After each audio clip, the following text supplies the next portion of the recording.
Le défi ici était donc de réaliser dans un même bâtiment le siège de deux institutions aussi importantes et populaires que l'Institut géographique national et Météo France. Le deuxième défi était de construire un bâtiment dans un volume constructible imposé avec un programme très dense, tout à la fois donner une réponse architecturale et représentative de ces deux institutions.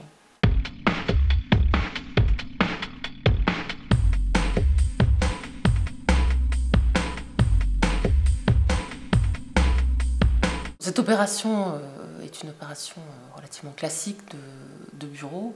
Ce qui a fait sa singularité, ce sont les objectifs du maître d'ouvrage en termes de certification et de performance énergétique. Au moment de sa conception, cette opération était peut-être la première, en tout cas une des premières, à atteindre, en tout cas à rechercher ces objectifs de performance qui étaient le BBC et la certification bâtiment tertiaire.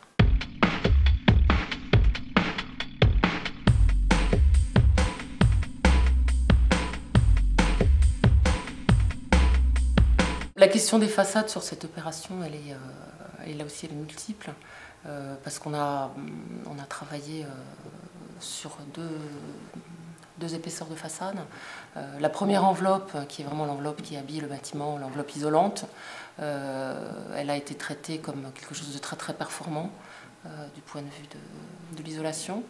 Donc elle est constituée de cassettes en aluminium, anodisées, dans des tonalités dorées mais assez sombres.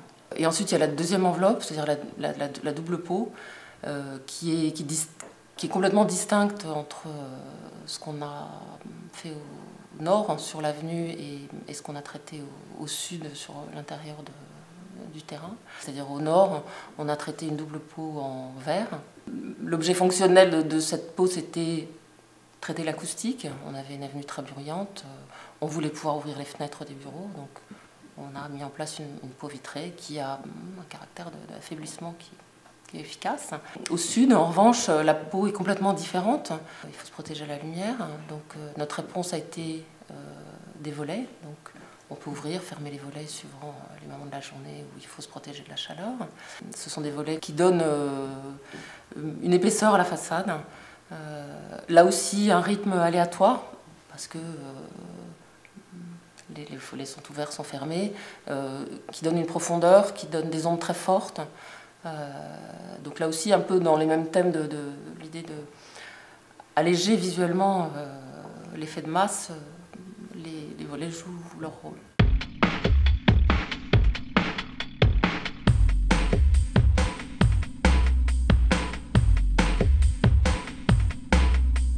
Le hall, on a des matériaux là pour le coup très naturels, presque bruts. On a un sol en pierre calcaire grise, des teintes qui pourraient ressembler à celles du béton.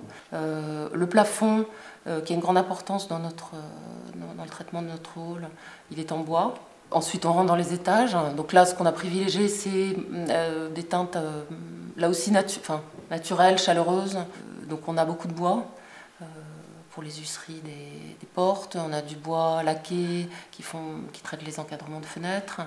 On a des panneaux de bois également laqués qui traitent l'acoustique des bureaux. Ce qui caractérise un peu l'ambiance intérieure des bureaux, c'est qu'on n'a absolument pas de faux plafond. On a vraiment traité l'acoustique de manière un petit peu inhabituelle par des panneaux plutôt verticaux. Et en plafond, on a des plafonds en plâtre très lisses.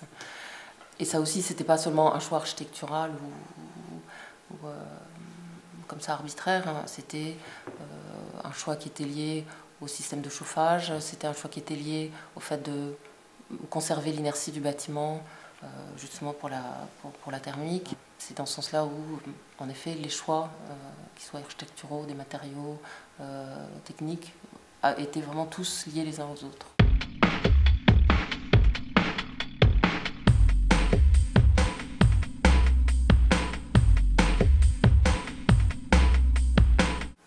l'ingéniosité, la sobriété et la rationalité.